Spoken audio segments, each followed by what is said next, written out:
Bonsoir à tous, on est en direct. Alors, première question, est-ce que vous nous entendez bien? C'est la première chose. Et on va saluer bien sûr Manu et Goen qui sont avec nous, donc de TGCM. Et ce soir, on va parler carnage. Bonsoir messieurs. Salut Kikord, merci de nous recevoir. Salut, salut. Mais je t'en prie. Alors, comme à chaque fois, donc on va annoncer un petit peu le programme, on va parler des news, les prochains événements aussi auxquels vous allez participer, messieurs. Donc, si vous en avez qui vont arriver, c'est le moment d'en parler. Ensuite, on va parler des carnes ce soir, et notamment, on va parler des figurines, de la figurine montée qui est sortie récemment, puisque elle est disponible sur votre site, n'est-ce pas, messieurs? Tout à fait. Eh oui, depuis 10 jours déjà. Voilà.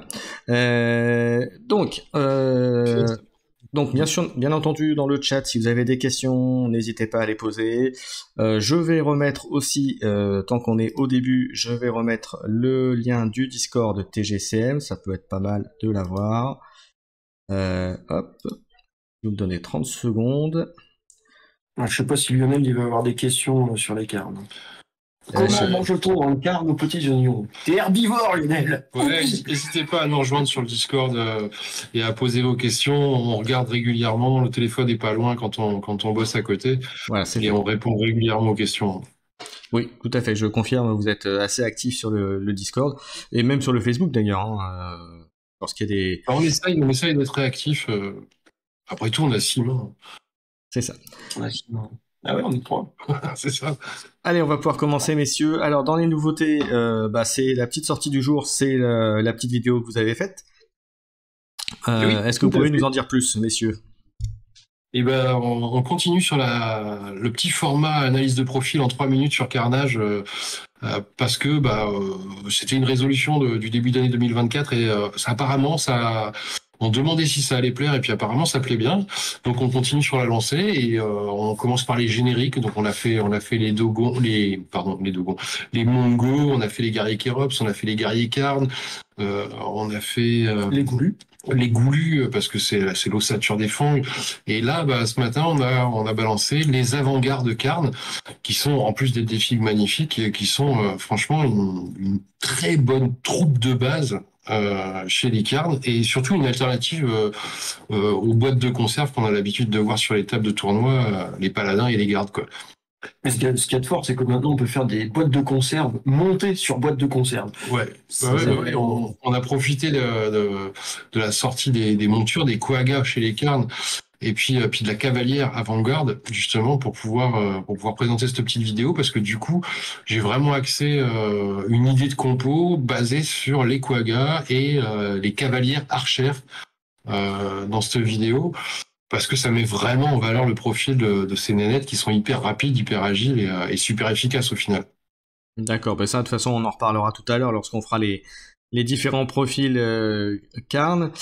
Autre news peut-être, prochain événement auquel vous allez participer, où vous serez visible, disponible, accessible? Les prochaines news, au niveau figurines, déjà, ça va être le requin bulldog dont on a parlé pour Briscard. On a pas lancé le concept sur notre page Facebook. Dans les jours qui viennent, en même temps que Maraka et 2 autres profils qui vont venir avec elle pour Carnage. Maraka, la plus grande leader affranchie pour le jeu, et ça va arriver et ce sera disponible. Tu fais un peu de spoil. Ce sera disponible pour la technique. Ce sera disponible dès qu'on aura reçu les cartes qui sont parties à l'imprimerie là. D'accord. Et qui sont en train d'être imprimées. J'ai eu des retours de notre contact Nicolas, il nous a envoyé les épreuves, on les a validées, donc c'est vraiment en cours d'impression, là, ça devrait plus trop tarder, maximum une dizaine de jours et les news seront dispo. On a été un petit peu coincé parce qu'on attendait justement la belle là pour pouvoir la mettre sur la carte. D'accord. Et donc au niveau FIG, il y a ça qui arrive très très bientôt en news du mois. Et puis dès dimanche au niveau événement, par contre, on est à la Porte Épique à Aniche dans le nord, pas très loin de Douai. C'est entre Douai et Valenciennes. Ouais, c'est ça, entre Douai et Valenciennes. Un petit événement sur un jour, 10h-18h, une convention, jeu de rôle, figurines, jeux de société, mais plus axé JDR et FIG, où on y va pour la première fois, parce qu'il s'était arrêté pendant 3 ans avec le Covid. Donc on va tenter ça là-bas, c'est presque à domicile pour nous. Ensuite, malheureusement, on sera pas à Cannes, on n'a pas pu valider en fin d'année notre emplacement là-bas. Mais dès début mars, le 9 et 10, on sera au Bière-Bâche chez Andouillette qui se tient à Pont-Sainte-Marie, juste à côté de Troyes. C'est l'association 1D3 qui organise ça et super ambiance, super assaut, super bouffe, voilà, c'est un week-end convention, hein, c'est un week-end où il y a pas 1000 éditeurs, 1000 vendeurs, etc. Mais où il y a que des joueurs passionnés qui vont s'éclater tout un week-end dans une bonne ambiance. Il y a de la bière, il y a du chaours, il y a de la bonne bouffe, il y a des tournois, il y a un tournoi Briscard le dimanche, il y a un tournoi Carnage le samedi. Il reste quelques places, vraiment pas beaucoup pour Briscard, un petit peu plus pour Carnage. N'hésitez pas à vous inscrire parce que c'est vraiment une ambiance de feu et si on veut s'initier, si on n'a jamais fait de tournoi sur nos jeux, c'est vraiment le meilleur endroit pour commencer parce que tous les participants sont vraiment super cool. Ils vont prendre le temps avec les nouveaux joueurs et ils vont se déchaîner contre les joueurs aguerris et toujours dans la bonne humeur et la bonne ambiance. Et puis à la fin, on va boire une bière et on s'éclate. Voilà, comme dit Lionel, tout est dans le nom. Bière, bâche et andouillette. Voilà, la BBA, c'est ça. Bière, bâche, andouillette. Ensuite, j'ai pas tout noté dans l'agenda, mais forcément début avril, on sera à Montrouge. Puis il y a quelques autres. Alors début avril, c'est moi il faudra que je note parce que moi je suis en voisin, hein, moi donc il faudra que j'ai pas d'excuses pour pas venir. Donc il faudra que je note ça dans mes tablettes parce que là c'est proprement parler, je suis à 500 mètres donc j'ai pas le choix. Le 6-7 avril, ce sera à Montrouge. Alors avant le 23 et 24 mars, c'est les JFJ. Voilà, cette année, elles sont plus tôt que d'habitude. Les JFJ à Sartrouville, c'est le 23 et 24 mars. Ce sera à Sartrouville, fin mars. Et puis 15 jours après, à Montrouge. Alors au JFJ, il y a un tournoi aussi. N'hésitez pas à aller sur le T3, vous tapez Briscard, vous tapez Carnage. Il y a déjà du monde d'inscrits et ça se remplit doucement pour les JFJ. Ça se remplit beaucoup plus vite pour le BBA. Donc n'hésitez pas à vous inscrire, on est sur place, on est là pour arbitrer et puis pour donner des conseils, pour vraiment que l'ambiance soit bonne. Ça va bien se passer, Montrouge, c'est un concours de peinture, mais on est là parce qu'on espère toucher du monde qui va avoir envie de peindre du Carnage et du Briscard pour mettre en concours, et puis parce qu'il y a aussi des gens qui peignent déjà nos filles pour aller les présenter sur le podium. Et puis, c'est la grande famille des peintres qu'on connaît depuis longtemps. C'est un super événement. Si on va en prendre plein les yeux, effectivement, marques confondues, c'est juste beau, quoi. Les tables de concours sont juste magnifiques. Donc, faut y aller, même si on connaît pas TGCM et qu'on s'en fout. Faut aller voir ce qui se peint là-bas. C'est juste magnifique. Pareil, le début du mois suivant, ce sera le Pandemonium, le 5 mai. Après, ça fait loin à l'avenir. Le 5 mai, c'est le dernier dont on parlera pour l'instant. Il y en a d'autres entre deux, je crois, qui vont se caler, mais c'est ça. Le 5 mai, ce sera chez nous. Et pareil, c'est un super concours de peinture. J'en parle parce que c'est des potes à nous, les canonniers, et ils refont ça après un gros marasme dû au Covid. Ils relancent un peu l'événement, ils font ça dans une salle un peu différente, après quelques déboires avec la mairie et les nouveaux élus. Et donc on souhaite qu'il y ait du monde, on espère qu'il y aura du monde pour qu'ils soient motivés à recommencer l'événement annuellement. De toute façon, à ce niveau-là, vous pouvez retrouver toutes les infos sur l'agenda qui est sur la page TGC. Je vois qu'il faut que je rajoute les JFJ. J'essaye de les mettre à jour aussi dans le Discord, puisqu'il y a un salon où on peut mettre les événements. Et bientôt, peut-être, quand Krillest aura confirmé la date, en juillet, là et les roses, effectivement. Et puis il y a d'autres trucs entre deux. Enfin, il y a. Je m'arrête. L'association de l'Aïle et Roses, des chevaliers de l'Aïle et Roses, là où. Donc je fais partie, mais j'y vais pas aussi souvent que je voudrais, mais. Voilà. A priori, Krillest veut que tu sois là, parce qu'il dit que tu devrais être là aussi. Qu'est-ce qu'on va lui donner comme traitement? Je voudrais pas l'applaudir un peu plus, il entrerait dans l'île. C'est ça, exactement. Non, mais je pense que vraiment il y a pas mal de communes sur la région parisienne, en fait, du côté de Besançon, de Sartrouville, de la Île-et-Roses, etc., qui sont en train de se remotiver, qui commencent à s'éclater vraiment à Carnage, qui testent le mode bataille, etc. Et on est là pour vous pousser. Si vous avez envie d'organiser les tournois, si vous avez envie de faire des trucs, etc., on est derrière. Vous nous contactez, vous nous poussez un petit mail ou un messenger, et puis on va se mettre au point pour vous envoyer des dotations, des choses comme ça. pour vous forwarder vos événements et puis motiver les gens à s'inscrire. Parce que c'est cette espèce de maillage et de lien communautaire qui va faire que le jeu va vivre et on en a énormément besoin. Et puis surtout, on vous remercie de vous éclater avec ce qu'on produit au quotidien, quoi. Ouais. Donc bonsoir Hiroshi et Saïba qui nous a rejoint dans le chat. Voilà. Salut Hiroshi. Alors ça y est, t'es le roi des Tembo. Oui, il a déjà prévu d'exploser avec Aerops. Et donc notamment, donc si vous êtes comme tous les ans à Octogone, il y a des chances que je vienne avec mes figurines pour mettre la pâtée à Hiroshi. Donc voilà, on verra ce que ça donnera. Il y a des défis qui se lancent. Il y a un petit défi qui est lancé là. C'est ça, exactement. C'est bon ça. On va organiser les tournois de toute façon cette année. On l'a pas fait l'année dernière parce qu'il y avait pas mal d'absentéisme pour cause de Coupe du Monde. Et donc, il y avait plein de gars qui avaient prévu d'aller voir le match France-Italie, etc. Et donc, ils n'étaient pas sûrs de pouvoir être dispo le week-end. On va remettre ça en place avec les orgas de l'Octogone. C'est un événement qu'on peut pas louper, l'Octogone, parce que on est en famille et surtout quand on est en train de motiver, il y a peut-être Jean-Jacques de l'atelier de Duncan qui passera aussi faire un coucou. Ouais, il y a pas mal. On va prendre plaisir à retrouver plein de gens, comme d'habitude, quoi. Et du coup, la communauté lyonnaise. Voilà. J'espère que le Dr. D sera un peu plus disponible que les autres années. Ouais, Dr. D, Junku, Nautilus, The Gui, enfin, il y en a plein maintenant. Que du beau monde. Il y en a plein. Que du beau monde à voir à l'Octogone. Donc, pas tout le monde. Et ouais, non, c'est toujours un plaisir dans l'Octogone. Et du coup, on va faire un tournoi et j'espère que vous allez vous affronter et en découdre sérieusement, là, les Gyrops contre les Tembo. De toute façon, il faut savoir qu'à la fin, c'est les fans qui gagnent, de base. Quand on pas, ouais, c'est ça. C'est même quand tu joues. Quand le repas se pointe, on mange, on se pose pas de questions. Donc voilà. Donc pour conclure, l'Octogone est un super événement. Donc n'hésitez pas à venir à nous rejoindre. Et franchement, c'est super. Il y a plein de choses à voir, plein de choses à découvrir, plein de gens sympas à rencontrer. Vraiment, c'est vraiment un super moment à passer là-bas. Ouais, c'est ça. Au-delà de Carnage, c'est de Briscard, TGCM, etc. C'est quand même un super event où il y a plein d'éditeurs, il y a plein de choses à glaner, il y a des dédicaces à faire, c'est vraiment un super week-end à faire, quoi. Ouais, puis si on peut battre le record de la table de 22 l'an dernier, ça peut être cool. Ouais. Le soir. Ouais.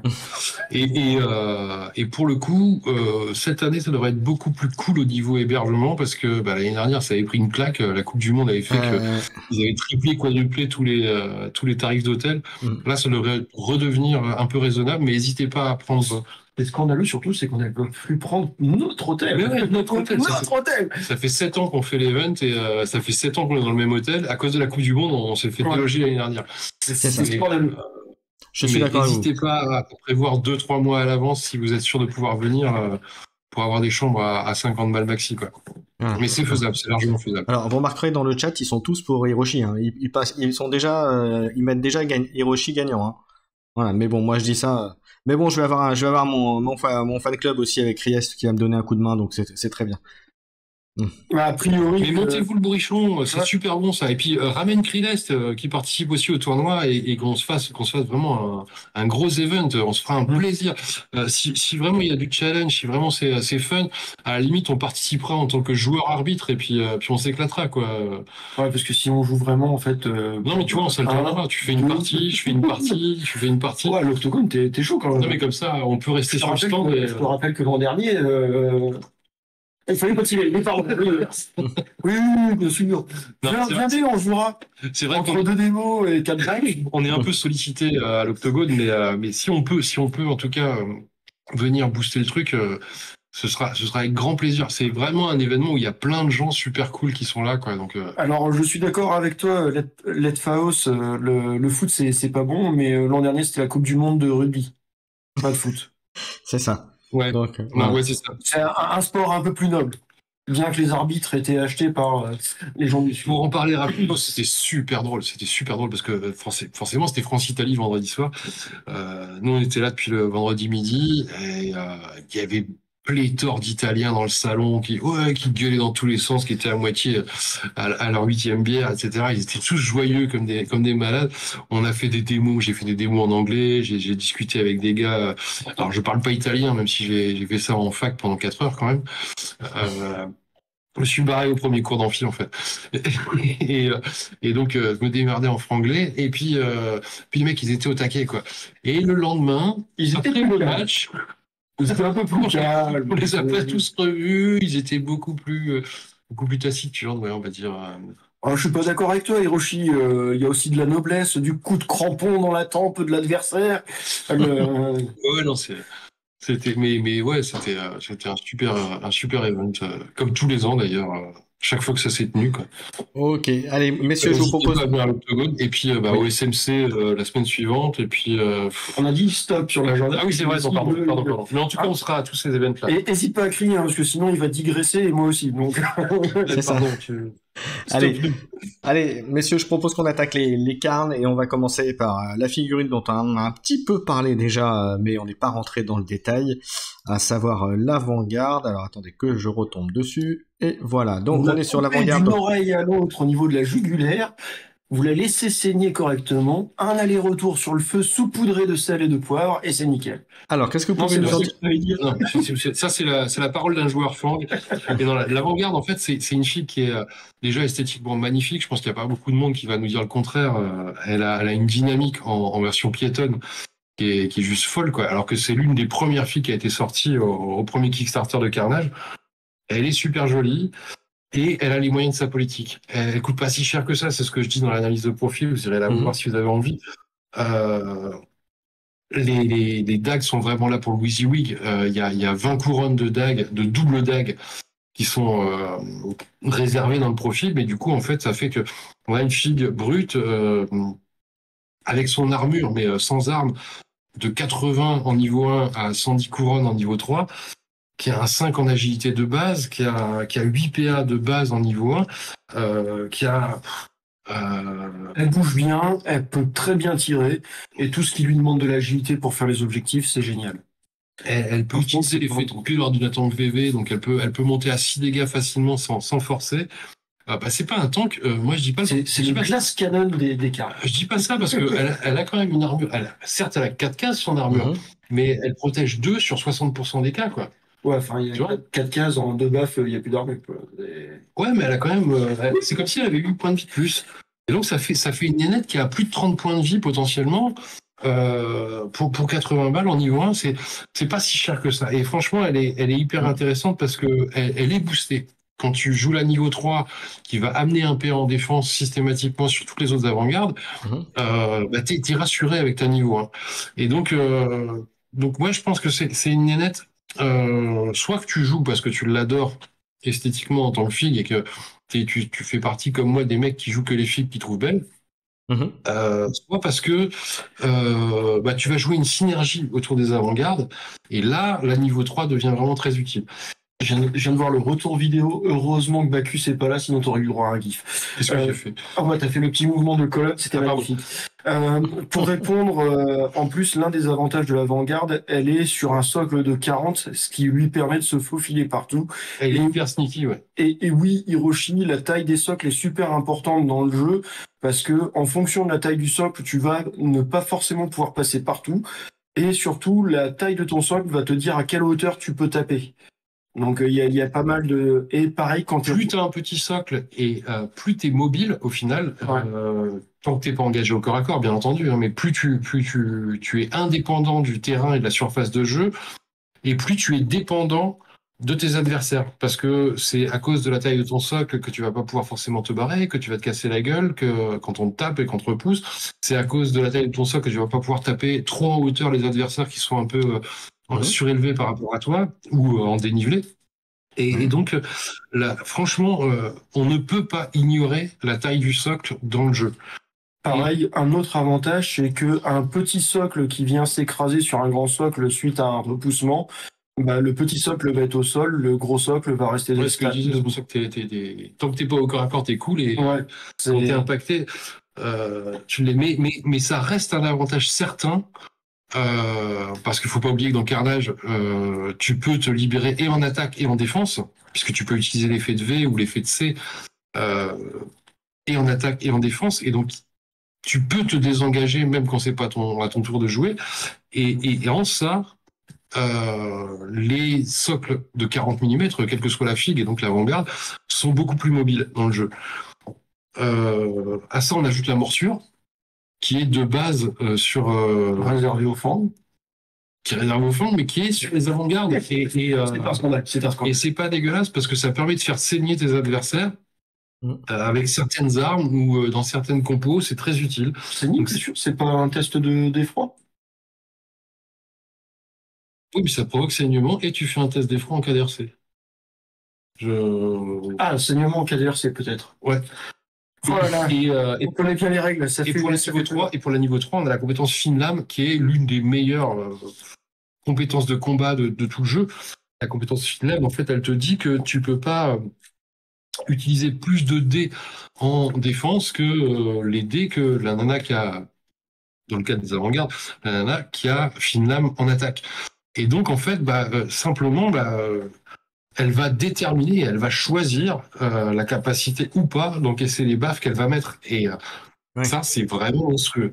Donc, on a vraiment une combo avec les avant-gardes. Après, on paye un peu cher par rapport aux guerriers, qu'on paye très peu cher par rapport aux paladins et aux gardes. D'accord. Mais du coup, c'est une vraie option différente de jeu dans la faction 40, quoi. Après, si vous voulez en savoir plus sur les avant-gardes, n'hésitez pas à aller voir la vidéo qu'on a publiée aujourd'hui. C'est ce que j'allais dire. C'est ce que j'allais dire. Alors, typiquement, je l'ai axé hyper archer et hyper cavalier dans la vidéo. J'ai vu c'est de Hiroshi qui a dit c'est bon, maintenant c'est arc pour toutes les avant-gardes. Eh ben, il y a plein d'autres façons de les jouer. Ouais. Mais moi, j'ai envie de voir ça. Je l'ai jamais vu encore en tournoi et en partie libre. Si, il y avait Ludo, il me semblait, qui avait sorti de l'avant-garde. Ouais, en cavalière, quoi. Et en cavalière, on pousse les archers, c'est monstrueux. Si tu veux faire, d'ailleurs, on fait une superbe transition sur la cavalière montée de l'avant-garde. Je sais plus si je l'ai forcément, mais alors est-ce que je vais la retrouver tout de suite? De toute façon, c'est la même carte qui est fournie. C'est le même profil. Le gros avantage, par contre, de la. Alors. Ça me permet de parler des montures et d'évoquer les montures qui sont dispo pour les carnes et la guilde noire. Eh ben, je vais la mettre tout de suite. Alors, les montures, ça y est, je la mets là en direct. L'avantage monture, il y a avantages et désavantages. Parle un petit peu rapidement de comment on gère une monture.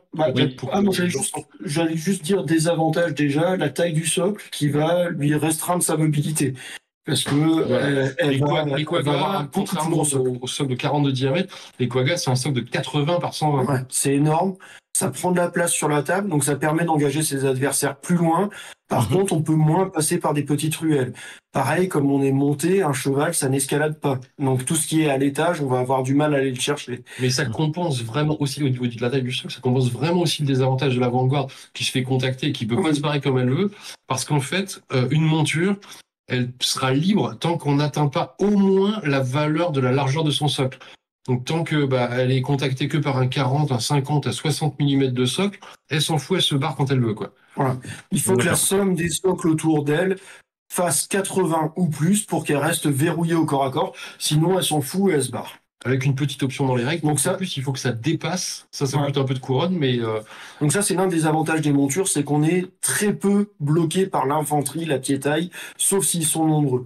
L'autre avantage des montures, c'est que ça rajoute un pool de points de vie à la pièce, parce que les montures sont considérées comme un équipement. Donc on va rajouter des points de vie à la figurine qui, entre guillemets, sont invulnérables à tout ce qui est les effets de poison, etc.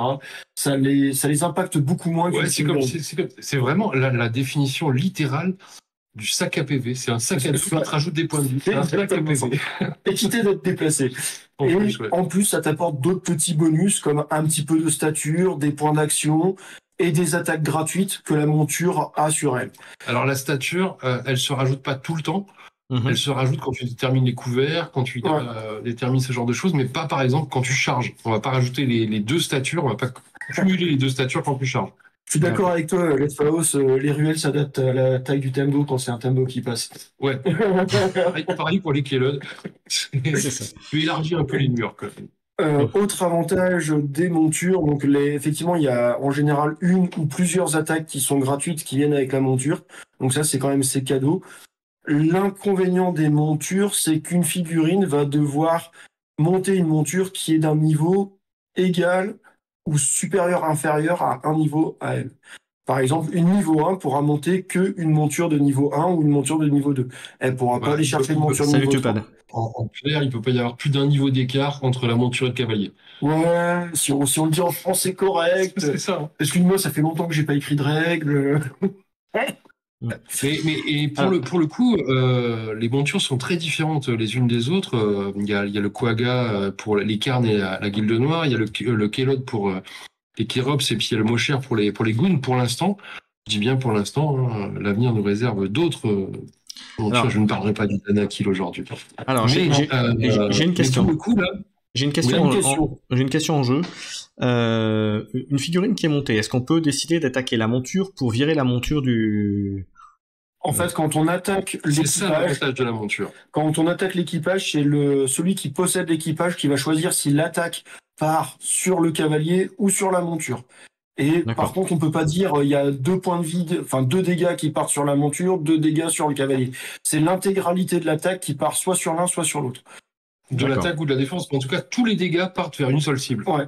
Donc c'est un gros avantage pour celui qui possède la monture de pouvoir justement dissocier entre les 2 sacs à PV pour faire vivre le plus longtemps possible les 2. C'est des équipements qui coûtent cher en fait, les montures, et donc on a voulu vraiment privilégier celui qui a fait le choix plutôt que de prendre une arme super létale ou un bouclier super défensif, une armure super défensive, etc. De prendre une monture, de lui offrir cette possibilité-là de vraiment répartir les dégâts, et donc ça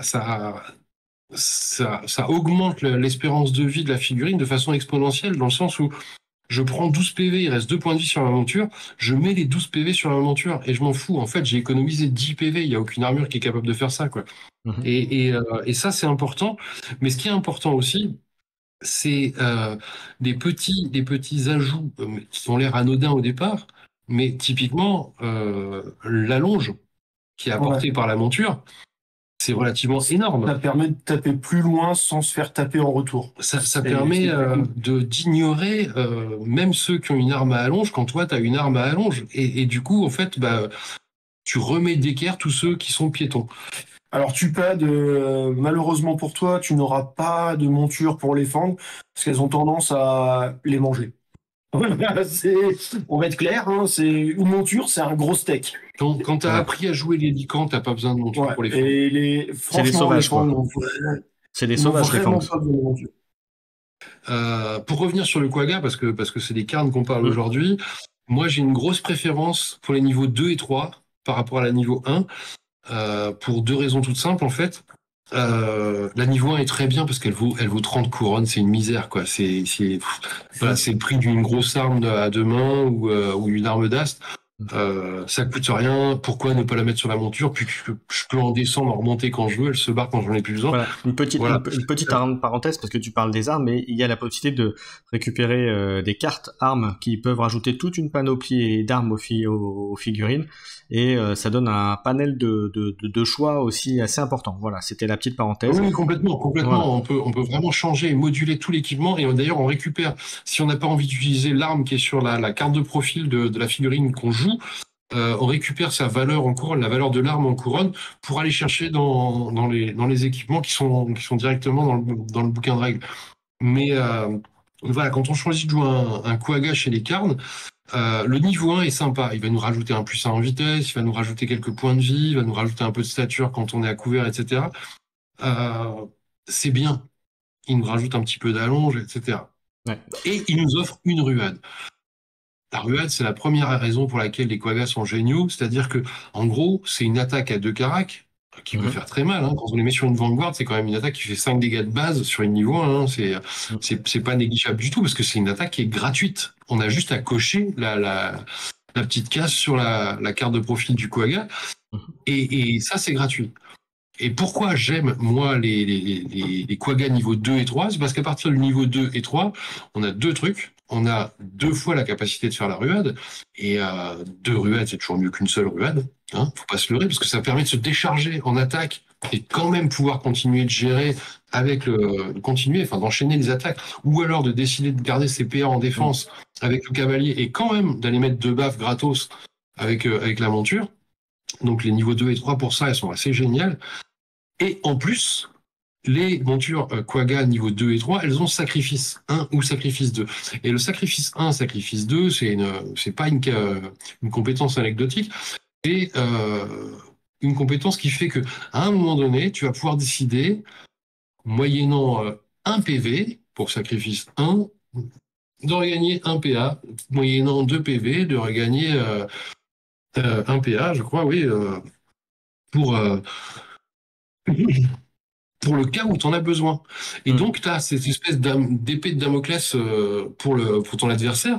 C'est que, qu'est-ce que je fais? Est-ce que je lui mets sur le rab? Le machin, il n'a pas encore utilisé son sacrifice.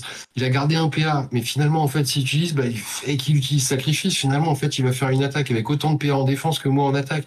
Et donc, je sais pas trop, parce que si jamais il la défend, en fait, il va pouvoir... Et en fait, ce sacrifice fait que la monture, comme c'est le sac à points de vie qui te rajoute gratuitement des points de vie, etc., t'as pas peur de l'affaiblir un petit peu, puisque tu sais que ça va pouvoir encaisser les méga baffes, etc. Et puis tu vas pouvoir choisir, si jamais la baffe est trop importante pour que tu perdes ta monture, de le mettre sur ton guerrier, donc ta vanguard. Et t'as toujours ce sacrifice qui est là, et qui te rajoute le PA quand on a besoin. Si tu rajoutes à ça la Vanguard niveau 3 qui offre un PA en défense directement à tes Vanguards, t'as 2 PA minimum pour te défendre quoi qu'il arrive. Le mec qui réfléchit vraiment à t'attaquer, tu vois, parce que même en charge, il n'est pas sûr d'y arriver, quoi. En fait, si on veut, la monture, c'est vraiment un espèce de joker qui va bloquer l'adversaire. Il a beau connaître les potentiels, savoir ce que ça va faire, il sait jamais quand tu vas le déclencher. Ça offre tellement de possibles que c'est merveilleux. C'est incontrable parce qu'on sait jamais quand est-ce que ça va être déclenché. Alors bien sûr, si on arrive avec Ogodei et puis qu'on a un seuil ou un Berserker qui a un seuil d'attaque à 35, machin, on se dit je m'en fous de ton PA gratos, tu vois, tu vas le manger quand même. Petite astuce, parce qu'effectivement, j'ai entendu beaucoup de gens se plaindre du Berserker. Je vous dirais, ça coûte à peu près 8 couronnes pour que l'adversaire fasse une tête de 6 pieds de long. 8 couronnes, c'est le prix d'une rondache. Mettez ça et le Berserker va beaucoup moins rigoler. Voilà. En tout cas, il aura besoin de plusieurs baffes. Mais de toute façon, dans le jeu, tous les profils surfumés ont un contre. Un contre qui coûte pas très cher au final, tu vois. En fait, c'est vraiment une question de stratégie, de choix de composition, etc. Et là, typiquement, je pense que les Quagga les plus efficaces, c'est les niveaux 2, parce qu'ils coûtent 25 couronnes de moins que le niveau 3. Mais situationnellement, le PA et le plus 1 en agilité qu'offre le Quagga niveau 3 peuvent être vraiment, quand tu veux vraiment faire une compo d'élite de bourrin. Typiquement, moi j'ai envie de tester, là j'ai pas encore pu faire une partie avec, mais tu as une compo d'élite où tu prends Enguerrand et Gobert en niveau 3 bien sûr, sur Quagga niveau 3, avec Gobert qui est un fléau berserk, et la compétence brutalité de base, mais que tu rajoutes aussi sur Enguerrand. Et là, ça devient n'importe quoi. T'as que 2 figues, c'est juste drôle. Mais t'as des capacités. Quand tu calcules un peu les stats, t'as des capacités, mais qui sont oufissimes. Dernière chose qu'on n'a pas dite, c'est sur les montures, en fait, on a la possibilité d'acheter des compétences qui vont booster certains domaines des combats. J'en parle pas parce que ça me paraît évident, mais effectivement... Par exemple, si on veut, on peut prendre l'empathie, qui permet de rajouter sa stature quasiment en permanence, ce qui permet de faire des effets très gros, etc. Après, il y a plein de choses, on vous laisse découvrir ça dans le bouquin, parce que ça devient vraiment... On pourra faire l'occasion d'un sujet supplémentaire. On va continuer les cartes, messieurs, avec une figurine, on va dire la base. Les guerriers. Les guerriers, voilà, exactement. On va passer assez vite dessus, parce que c'est pareil, il y a une petite vidéo. Il y a la petite vidéo. En tout cas, pour moi, c'est le bouche-trou. Soit tu fais une compo hyper orientée guerrier, soit c'est le bouche-trou, parce que c'est le gars qui vaut 50 balles. Et il n'y a pas d'équivalent chez les carnes, quoi. 50 couronnes la figue. Tu peux pas faire autrement, tu peux pas faire mieux, à part apprendre un fidèle qui vaut 10 couronnes de plus et qui t'offre un peu de magie. Mais au vu des caracs de base, c'est un emmerdeur. C'est un gars Alors après que ce soit le guerrier, parce que là tu as mis le profil du guerrier avec la lance, Oui. le guerrier 2 avec la hache, c'est la même chose. C'est des petits emmerdeurs au niveau 1 et 2. C'est pareil, ouais, il vaut 50 couronnes de plus. Il n'y a pas de différence avec les guerriers parce qu'on avait évoqué le 65 et les 5 couronnes de plus pour le deuxième. C'est vraiment l'ossature de base. C'est du guerrier qui va pas forcément savoir faire tout seul, mais pour venir finir, pour venir dégager une figurine, pour venir se faufiler, pour faire un objectif. C'est le petit qu'on oublie et qui peut renverser une partie. Et ceux qui peuvent, qui ont les figues pour, je les invite à tester. C'est la figue qui permet de jouer 9 figues en carne. Voilà, j'en ai profité, j'ai mis le... C'est parce que c'est surprenant, on se retrouve avec 9 gars qui ont une armure. Attends, tu voulais dire? Oui, je disais juste que je viens de changer, j'ai mis le guerrier avec la hache, comme tu en parlais juste avant. Voilà. Donc, comme elles valent 50 couronnes de base tout nu, et tu peux leur mettre des armes gratuites, hein, bien sûr, tu peux jouer 8 figues, elles sont limitation 4, le guerrier 1 comme le guerrier 2. Tu peux jouer 8 figues à 400 couronnes, il te reste 100 couronnes pour mettre celui que tu veux à côté. Alors tu peux aller mettre un mec qui va les booster un petit peu, tu peux mettre un petit prêtre, tu peux mettre des trucs. Ça peut être super intéressant. Moi, je dis que c'est pas super efficace parce que c'est pas l'âme de la faction. On l'a pas fabriqué comme ça. D'accord. Je pense vraiment que le guerrier, c'est un bouche-trou. Et l'esprit même de la faction, c'est vraiment le paladin, les gardes, c'est les persos qu'on en général, etc. En général, on envisage le guerrier carne, effectivement, tiens, il me reste 50 points, qu'est-ce que je fais? Pouf, un guerrier carne. Maintenant, c'est un peu moins vrai parce qu'il y a, est-ce qu'on met une monture? Voilà. Le choix se fait entre... Typiquement, dans mon analyse de ce matin sur les Vanguard, je disais, si tu veux pouvoir mettre 2 arcs courts aux guerriers niveau 1, aux avant-gardes niveau 1, bah t'es obligé de rajouter un petit guerrier niveau 1. D'accord. Tu vois, parce que il fait bouche-trou et du coup t'as le droit d'avoir 2 arcs gratuits. Donc le paladin, effectivement, la grosse brique. Ouais. Le paladin, oui, c'est la plaie. Les 7 plaies d'Égypte en une seule figurine. C'est la base des carnes, quoi. C'était vraiment l'archétype des carnes. C'est une merdasse qui fait vraiment entièrement ce que fait un carne, c'est-à-dire j'ai la capacité de taper très fort, mais j'ai la capacité aussi d'encaisser monstrueusement bien pour derrière arrêter ta charge et te massacrer. En fait, il a plusieurs niveaux de capacité à encaisser, et c'est ça qu'on comprend pas forcément en démo, parce que c'est une fille qui fait partie des démos qu'on fait. Hein. On l'a de base, la première partie qu'on fait en test carnage. On a un paladin dans les mains quand on joue carne, et on se retrouve avec un gars, on sent qu'il est balèze, mais en même temps, on se dit, tiens, c'est bizarre, il fait que 6 dégâts, il fait...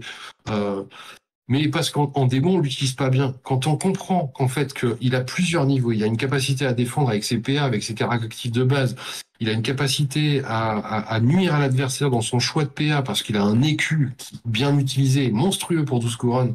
Et derrière, il a encore l'armure. L'écu, en fait, permet d'avoir autant de carac que l'attaquant quand il attaque, quasiment, en dépensant une case d'écu. Parce que ça rajoute une caractéristique. C'est ça. Donc on peut démarrer quasiment en permanence au même seuil que l'attaquant, ce qui nous permet de jouer au dé. Et moi, le paladin, je le préfère comme ça, c'est vraiment, je m'encaisse la charge, je te démonte la tête en me défendant, puisque quand on défend, on peut faire des dégâts. Et derrière, quand je m'active, je te finis, ou je fais autre chose, enfin, parce que en général, quand je m'active, je récupère mes PA, je gère un coup d'objectif et je reconserve le max de PA. Oui, je te réemmerde, je refais le mur. J'aime bien mettre une petite baffe pour énerver l'adversaire. Tu peux aussi. C'est le petit côté. Mais au pire, si jamais on n'arrive pas à défendre, malgré les culs, malgré les caractéristiques hautes, derrière, il y a une armure qui est monstrueuse. Putain d'armure qui est interminable en plus. C'est c'est un paladin, quoi. Si jamais c'est l'armure, il y a 5 APV derrière, 30 points. C'est ça. Non, c'est vraiment un super tank. Et sur un quagga, n'en parlons pas. Ouais. Et moi, si je peux donner un conseil, en tout cas, personnellement, sauf vraiment extrême urgence, impossible, etc., j'utilise jamais les Q en one shot. Je le shoot jamais pour esquiver une attaque. Oui, alors ça c'est... Sur le paladin en tout cas. Sur le paladin. Petit point de règle, effectivement, dans Carnage, on peut saquer entièrement un bouclier neuf pour dire on a protégé automatiquement une attaque. J'ignore l'attaque que je viens de subir, sans même défendre. D'où ma référence tout à l'heure à une rondage pour énerver un berserker. Et pour le paladin, en fait, il a tellement de capacité à se défendre, avec son armure derrière, avec les PV qu'il a, etc., et puis les PA de base qu'il a pas besoin de dépenser en attaque, que vraiment, l'écu, il est là pour faire réfléchir l'adversaire et lui faire hésiter. Parce que, en fait, il se retrouve devant un choix cornélien, l'adversaire qui attaque un paladin, c'est est-ce que je mets tout ce que j'ai en attaque pour avoir une chance de passer toutes ses défenses, ou est-ce que je fais des petites attaques? Et en fait, si je fais des petites attaques ou des moyennes attaques, de toute façon, le paladin va les défendre. Et si je fais une grosse attaque, de toute façon, ça va pas coûter très cher au paladin de se défendre. Ouais. Donc il faut vraiment y aller à plusieurs, il faut y aller avec des bonus, il faut avec des armures enfin, effectivement, il y a des armes qui sont perce armure, il y a des armes qui augmentent les seuils. Il y a plusieurs façons de gérer un paladin. L'une d'entre elles, c'est le tir. Le tir va endommager un paladin sans qu'il puisse rien faire et sans utiliser la totalité de ses capacités défensives. Et l'autre méthode, c'est d'envoyer un premier Safar en sacrifice qui va vider en point d'action, en armure, le paladin, pour qu'un deuxième puisse venir bénéficier de ça et saquer le paladin. Souvent, ce que je fais, moi, c'est comme ça que je les aborde, c'est que j'envoie un leurre. J'envoie un leurre, je les oblige à se dépenser, Clairement, c'est une figue très très forte, parce que si tu me dis qu'il faut 2 figurines, ou 2... en sachant que déjà sur le plateau, il n'y en a pas énormément, sur un fer de lance, ça veut dire que tu vas sacrifier 2 figurines pour éventuellement en avoir une. Donc ça veut dire que le paladin, il faut y aller. Il n'y a que les méga élites qui peuvent le gérer tout seul, quoi. Il faut vraiment en fait engager de la ressource pour gérer un paladin. Alors quand tu le joues bien. Mais après, c'est à chaque fois, comme je dis, des figurines comme ça très fortes, il y en a dans toutes les factions.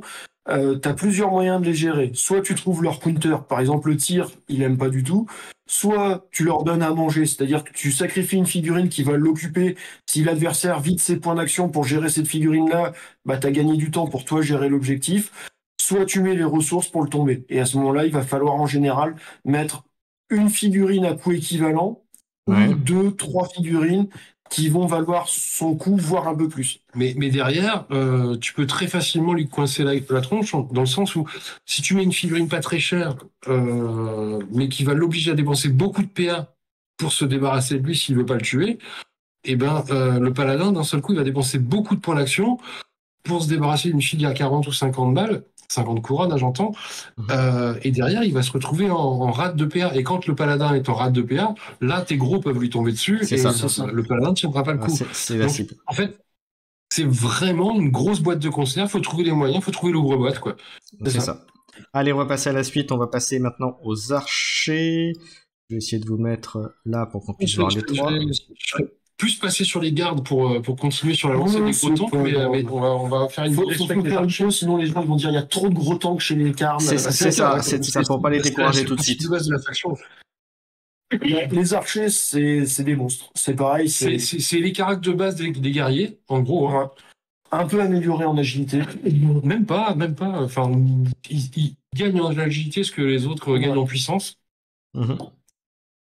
Mais surtout, c'est les plateformes de tir, quoi. C'est les plateformes de tir, c'est des gars qui sont... Le niveau 1, c'est vraiment, bon, je t'asticote avec le tir, c'est sympa, mais sans plus. Les niveaux 2 et 3 deviennent très mortels. La grosse force du niveau 1, pour moi, chez les Carnes, c'est qu'il offre un éclaireur 2. Ouais. Alors, éclaireur 2, ça permet de se déployer plus loin que sa zone de déploiement. Ce qui permet, en l'occurrence, de se déployer, par exemple, s'il y a un bâtiment avec un étage qui est juste en dehors de la zone de déploiement, ça permet de se déployer à l'étage et d'être directement dans une très bonne position pour shooter tout ce qui passe. Parce que la faction des Carnes, elle est très peu mobile, en fait. Hormis les Vanguards qui peuvent aller très vite, mais qui sont de toute façon coincés par la zone de déploiement au départ, personne va pouvoir aller occuper le terrain très vite. Et les archers, ils sont là pour ça. Ils sont là pour aller se planquer dès le début, ignorer la zone de déploiement du scénario et se dire, je suis une menace avant même que la partie ait commencé, quoi. Oui, parce que le niveau 1, il est très utile pour ça. Un rappel de règle, c'est que dans Carnage, dans la zone de déploiement, s'il y a un bâtiment qui fait 15 toises de haut, on peut se déployer au dernier étage si on a envie. Parce qu'il y a certains jeux qui limitent le déploiement en hauteur, nous, non. Donc ça veut dire que dans tes deux... Après tu pourras peut-être pas tirer jusqu'en bas. Tu pourras peut-être pas tirer jusqu'en bas avec la portée. Ça c'est notre... Mais c'est pareil, en fait, l'éclaireur 2, ça permet de se déployer 2 toises plus loin, mais rien ne dit qu'on est limité au ras du sol. On peut monter dans les étages et se mettre vraiment dans une position où on sera safe et où on pourra canarder sans avoir à dépenser des points d'action pour se déplacer là-haut. Voilà, parce qu'il faut rappeler aussi que Carnage, c'est un des jeux où on utilise vraiment aussi bien la 3D en termes de décor, de choix de plateau de jeu, et ça c'est vraiment aussi un point fort de Carnage. Voilà. Donc ça, c'est à dire également. Merci de le souligner comme ça, mais ouais, vraiment, ça me paraissait hyper important qu'un jeu d'escarmouche gère pas les dénivelés, autant jouer avec des pions, quoi. Autant jouer aux dames ou aux échecs. Et donc ouais, c'était hyper important de pouvoir être en hauteur, caché, un petit peu en dessous, un petit peu au-dessus, etc. Quoi.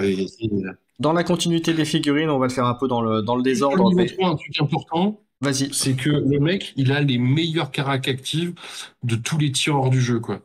Parce que non seulement il a un 5 en vitesse, un 6 en agi, mais il est spécialiste et héroïque tir, ça veut dire qu'il ignore les échecs critiques, mais il lance un dé de plus.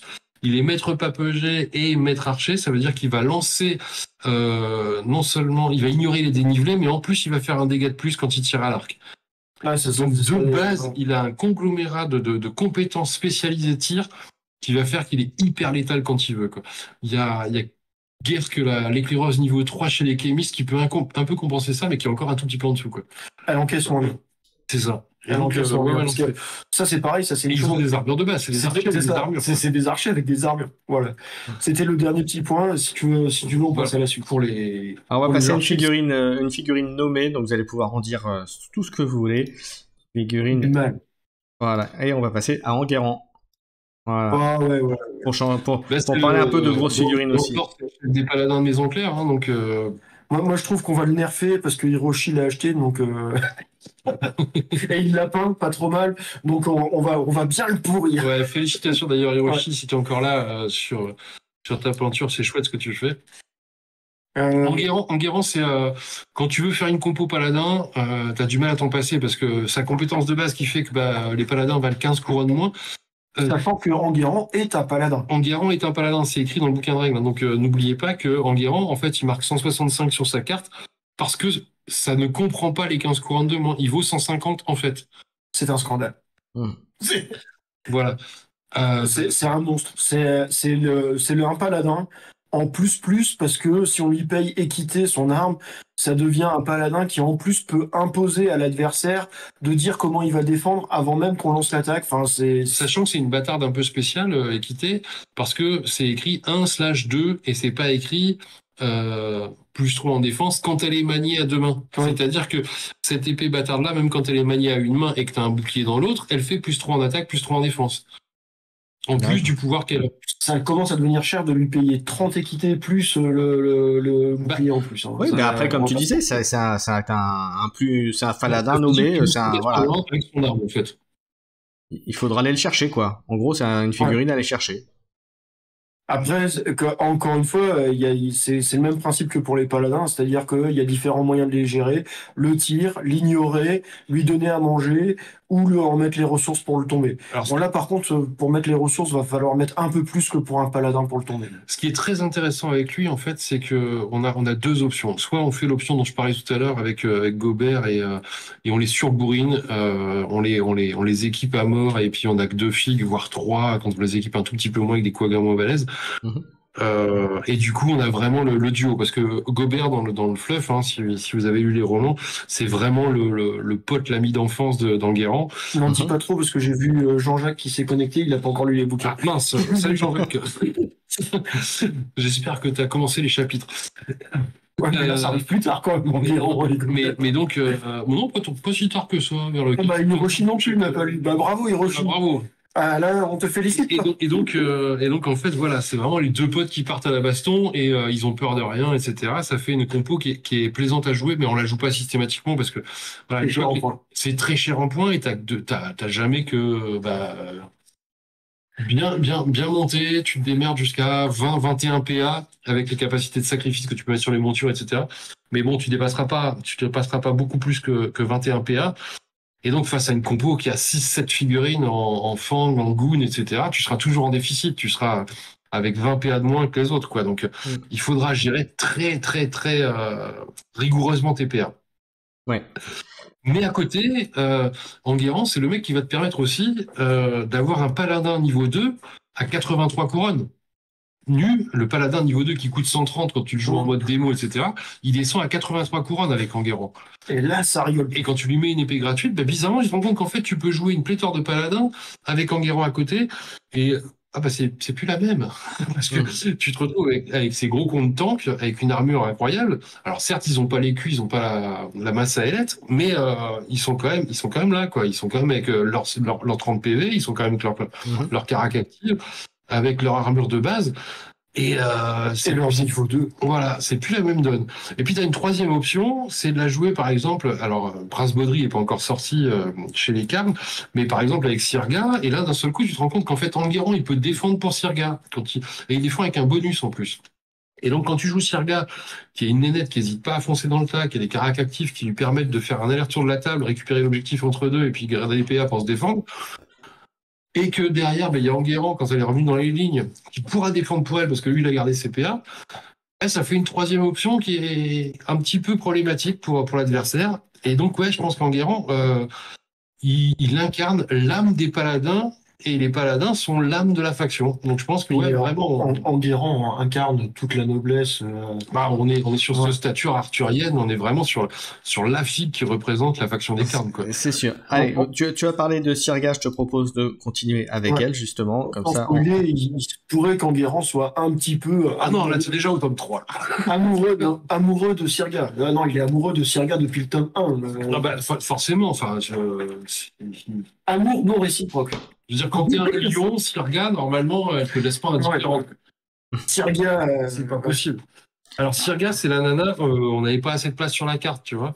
On lui a mis morsure parce que toutes les avant-gardes l'avaient, on a mis endurance, on a mis foi inébranlable parce que c'était comme pour les paladins, on a mis Finlab et puis force de Lost, on a mis des dagues damasquinées.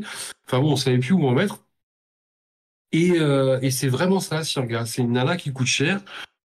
Parce qu'elle est hyper efficace. Un 600 vitesse chez les Carnes, c'est incroyable. Il faut imaginer que 600 vitesse quand tu te déploies à 2 toises, ça veut dire que pour 1 PA, je suis devant l'adversaire qui n'a pas encore commencé à jouer. Pour 0 PA, elle est à 8 toises du bord de table. C'est ça. Pour 1 PA, elle est à 14 toises. Elle est à 14 toises, elle est devant n'importe quelle figurine, elle lui met la taloche qu'elle veut et elle repart. Sachant qu'une table, ça fait 15 toises. C'est ça. Donc normalement, 14 toises, t'es à l'autre bout de la table. Donc quand j'expliquais tout à l'heure, et Enguerrand est là pour la défendre ensuite, quand on joue ce combo-là, et on peut monter en plus à 5 filles en jouant des guerriers à côté. On se dit, mais qu'est-ce qui s'est passé là? Je me suis fait envoler, fumer. Le gars que j'avais envie de conserver pour les objets, il est enrhumé. Et les mecs, ils sont encore en face dans leur lit, ils n'ont pas bougé. Ce qui est super fort avec Sirga, c'est que non seulement Enguerrand va défendre pour elle avec un bonus à la défense, mais en plus, il va défendre avec des PA supplémentaires vu que c'est un paladin. Parce que Sirga offre un PA grâce à son défense, au guerrier, au paladin. Parce que sinon, c'était pas assez. Qui c'est qui a écrit ce profil? Il aimait bien Sirga? Il aimait bien Sirga. Alors, oui, c'est une nana qui coûte cher, et... mais elle les vaut. Je pense que... elle les vaut largement. Elle les vaut, et elle les vaut surtout parce qu'elle a cette dévotion intrépide. Qu'est-ce que c'est que dévotion intrépide? Je vais la relire exactement pour pas dire de bêtises. On parle du prince Baudry qui n'est pas encore sorti et d'Enguerrand. Si l'un d'eux est dans son fer de lance, elle gagne embuscade et héroïque objectif. C'est la seule nana pour l'instant de tous les Carnes qui a embuscade. C'est-à-dire que on vous a expliqué qu'elle pouvait aller à l'autre bout du terrain pour un PA. En fait, elle peut déjà être à l'autre bout. C'est ça. Et se révéler quand un adversaire pose le pied là où il faut pas. Et héroïque objectif, c'est-à-dire que je me révèle si j'ai besoin, mais si j'ai pas besoin, je me révèle pas. Et quand le mec il est en déficit d'objet, je gagne le scénar et je me casse. Enfin, héroïque quoi que ce soit, ça veut dire qu'on a un dé de plus pour résoudre cette action. Sachant qu'un niveau 3 qui gagne un 4e dé supplémentaire, s'il rate l'objet, c'est que là, il faut pas jouer au loto, quoi. Ouais. C'est pas le moment. Tu vois. Et donc, ouais, non, c'est une nana, on soupçonne pas à quel point elle est violente, et pourquoi elle coûte 170 couronnes, voilà, on vient de l'expliquer, elle est monstrueuse. Alors, imaginez-la sur un quagga. Allez, tu perds un petit peu. Elle on peut va lâcher quand elle veut. C'est ça. Allez, on va enchaîner un petit peu, messieurs. Hop. Avec une Dis-moi figurine. tout. Avec les fidèles. Fidèles et frères, en l'occurrence. Figurine un Alors, peu ce claire. sont les prêtres, les magiciens de la faction Karn. C'est des prêtres guerriers, donc ils vont pouvoir aller un petit peu au combat tout en faisant de la magie Karn qui est plutôt axée sur la protection et l'offensif, hein, clairement. Ouais, c'est du boost d'armure, c'est du boost de dégâts, c'est... C'est du dégât direct aussi, c'est la seule faction qui a du dégât direct. J'ai plus le nom du sort là. Mais le blast. Oui, intelligence dégâts. Intelligence dégâts. Je vais te retrouver le nom. J'avoue que sur les noms, je suis pas très fort en sort. Châtiment. Châtiment, voilà. Ça porte bien son nom. Au final, je ne bouge pas très loin. Pour une faction avec des paladins, c'est logique. Voilà. Alors après, l'inconvénient des fidèles, c'est qu'ils sont assez fragiles parce que c'est les seuls Karn qui n'ont pas d'armure. C'est les seuls mecs en haut ouais, voilà. En même temps, ils plantent pas d'armure sous la bure et ils ont pas beaucoup de points de vie. Donc faut pas trop les exposer parce qu'ils peuvent voler très très vite. Par contre, effectivement, ils vont apporter la magie, donc il y a la possibilité de rendre à la vie quelqu'un. Alors, C'est blaster, de pour faire plein de choses. l'instant, comme c'est vraiment les débuts du jeu, au final, même après 3-4 ans de sortie, on est encore au balbutiement des profils qui sont prévus. Et pour l'instant, les prêtres, les fidèles, sont des petits magots Karn. Ouais. Les Karn, en gros, c'est l'ordre du sang et de l'acier. Si on rentre un petit peu dans le lore, il y a Balthus. Le soleil aurait-il carbonisé vos Le neurones? méga chef des magots des Karn et qui est hyper balèze, sous contingence parce que il est pas balèze tout le temps. Ouais, et on n'a pas envie qu'il sorte en profil. Lui. Voilà. Oh là là. Et lui, il est vraiment monstrueux. C'est un peu comme le Wismeril du jeu quand on connaît les chroniques de la Lune Noire. Et puis en dessous, il y a les maîtres de l'ordre qui sont quand même des gars super balèzes, etc. Mais après, on a du prêtre et du fidèle, quoi. Dis-moi, est-ce que ça serait pas un petit peu copié sur l'ordre Jedi? Padawan, chevalier, maître Jedi. Ah non, parce que là, on est vraiment sur une pyramide où il y a qu'une tête, quoi, tu vois. Là où, le grand maître. Dans l'ordre Jedi, tu vois, t'as quand même beaucoup de masters. Non, c'est des maîtres. Et après, il y a le grand maître qui est le chef des maîtres. Hein, ouais, le grand maître, il fait pas 69 cm chez les Karn, je suis désolé. non, mais voilà, enfin, l'idée, c'est que pour l'instant, la magie est relativement balbutiante chez les Karn. Balbutiante avec une intelligence à 5, ça reste très très correct. Hein. Ouais. Oui, mais c'est pas les... On a du magicien fragile. Et donc, on a la possibilité de jouer la magie, et la magie, elle offre beaucoup de dégâts, elle est vraiment dans l'optique du reste de la faction. Mais pour l'instant, elle m'apparaît pas, moi, si j'ai un conseil à donner, elle m'apparaît pas comme super nécessaire dans la faction. On peut très bien s'en passer. En jouant du paladin, en jouant du guerrier, en jouant de l'archer. En général, si on en joue un, pour l'instant, ça sera plus pour se défendre de la magie adverse que de... Il y a un petit bémol dans la faction pour l'instant, c'est que les fidèles et les prêtres, c'est peut-être les figurines les moins utiles de toute la faction. Pour l'instant. Okay. Voilà. Ça va être renforcé, ça va être boosté par les futurs qui vont arriver au niveau de la magie, parce qu'effectivement, quand l'ordre du sang et de l'acier, ils sont ensemble, ça commence à faire mal, mais pour l'instant, c'est pas la magie qui est la voie prépondérante chez les Karn. Allez, les gardes. On va passer aux gardes, oui. Alors les gardes royaux, c'est un peu le contraire des paladins, c'est-à-dire que les paladins, en général, ils encaissent très bien et ils tapent en retour.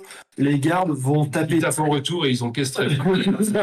Non, les gardes sont plus là pour venir agresser physiquement directement, se vider en point d'action en tabassant l'adversaire de manière pas très subtile. Et après, quand même, parce que faut pas déconner, ils ont une armure pour se protéger. Sachant que là, toutes les armures que vous voyez sur les profils, il y a un boost d'armure chez les Karn qui est disponible pour seulement les Karn, ou si on paye une armure supplémentaire via cet objet-là, ça permet de descendre le seuil de l'armure. Voilà, c'est l'armure de combat Karn qui est fournie, une carte de profil qui est fournie, une carte de stratégie. Donc là, le seuil d'armure qui est à 7 peut descendre à 5 via cette compétence, ce qui est dégueulasse, hein, on va pas se mentir. Et surtout, enfin, on n'a pas parlé généralement de la faction des Karn, mais en fait, c'est ça la force des Karn, c'est que ils ont deux bases, en tout cas la plupart, à part les prêtres et les fidèles, ils ont deux bases, une armure sur leur carte de profil qu'ils ne payent pas. elle est intrinsèquement faisant partie de leur profil. Alors que n'importe quel autre gars dans une autre faction qui va vouloir une armure va aller la payer en couronne, en équipement supplémentaire. Et donc, les profils Karn tiennent compte de la gratuité de cette armure-là, quoi. Je suis d'accord avec toi, Hiroshi, c'est très très tanky un Karn. Ah, c'est mon Et moi, j'ai une petite préférence au garde face au paladin, parce que le garde est un peu plus agressif. C'est tellement l'attrition. Le garde avec le brutalité ou l'exécuteur est vraiment là pour tabasser. Alors, on va pas revenir sur ces compétences-là, on les avait décrites avec les Kerops. Moi, j'ai vraiment la préférence pour le garde niveau 3, parce que le brutalité 2, ça permet des combos tellement létals. Quand tu regardes ton adversaire et que tu lui dis c'est 14 dégâts par baffe, en général, il y a une base. C'est ça. Il y a une petite goutte de sueur qui coule le long de la tempe en se disant oups. Avant que je fasse des exploits, tu vas manger 14 à chaque fois. en démarrant à des seuils monstrueux, hein, parce que quand on veut 14, c'est qu'on démarre à 15 ou 18 de seuil. C'est assez dégueulasse. À Bretter 2, on peut en parler rapidement de cette compétence-là. Bretter 1 et 2 chez les gardes niveau 2 et 3, ça n'existe pas chez les Kerops pour l'instant. Bretter, en fait, c'est en gros, t'as défendu là? Non, bah relance ce dé, ça me plaît pas. Et Bretter 2, bah relance le 2D, là, ça me plaît pas. Ou relance ce dé, non, relance-le encore. Et ça, c'est très pénible. Quand le mec, il arrive avec des baffes monstrueuses qui font des 35, 36 au seuil d'attaque. Pour nuancer, le Bretter, c'est une fois par tour. C'est quand même. C'est pas, on peut pas à chaque attaque dire vas-y relance. Non, c'est une fois. Ouais, non, bah quand même. Quand même. S'il vous plaît. Faut que ça reste jouable ce jeu. C'est ça. Donc le choix va se porter effectivement entre un paladin qui est un peu plus défensif et qui remet des dommages énormes en défense, ou un garde qui va être un peu plus offensif en attaquant directement. Après, moi j'ai une préférence aussi pour le garde parce qu'ils ont des tabards. Mais ça, c'est le choix personnel. Le tabac, c'est pas anecdotique du tout sur les gardes. Oui. Parce que c'est quand même un truc qui te dit, t'as le droit de relancer un test d'armure raté par tour. C'est-à-dire, en gros, tu vas pas faire 3 EC dans ton activation, hein, enfin, pendant le tour de l'adversaire. Et donc, voilà, si malheureusement tu fais gros, c'est pas grave. Je vais protéger mon dégât. On sait jamais. Et donc voilà, ça augmente drastiquement l'espérance de vie des gars. Ah, ça c'est clair. Je vous propose de passer à la deuxième figurine nommée, deuxième figurine emblématique, on va dire, de la faction, à savoir Gobert. Parce qu'on en a parlé Gobert, un petit peu. A priori, a été offert à Noël à Hiroshi, de ce que j'ai cru voir dans le chat. Gobert, c'est un bourrin. C'est un bourrin fini. C'est l'équivalent garde chez les paladins. Ouais, c'est le petit gars. Alors, il est content quand il est avec son copain en guerre parce qu'il vaut plus que 140 couronnes. Tu vois, parce qu'il est paladin. Hein. Et donc, ça fait toujours plaisir. Mais si on a quelque chose à dire sur Gobert, c'est dans le bouquin de bataille est arrivé le fléau berserk. N'hésitez pas à lui mettre. Ouais. C'est vraiment un cadeau. C'est vraiment un cadeau, c'est une horreur. C'est un gars qui est exécuteur. Et le fléau berserk, on l'avait vu avec les Kerops, le fléau berserk touche tous les adversaires dans le corps à corps. Exécuteur, en fait, ça s'applique aux dégâts et non pas à une cible. Ce qui fait qu'en fait, si tu touches tous les adversaires au corps à corps, ils vont tous prendre un D10 en plus lors de l'attaque où tu as choisi. Tu sais qu'en disant ça, le Lionel qui est en train d'écouter, il est en train de baver grave sur le berserker avec le fléau. Je sais qu'il vient de fumer son rouleau de sopalin qui lui restait.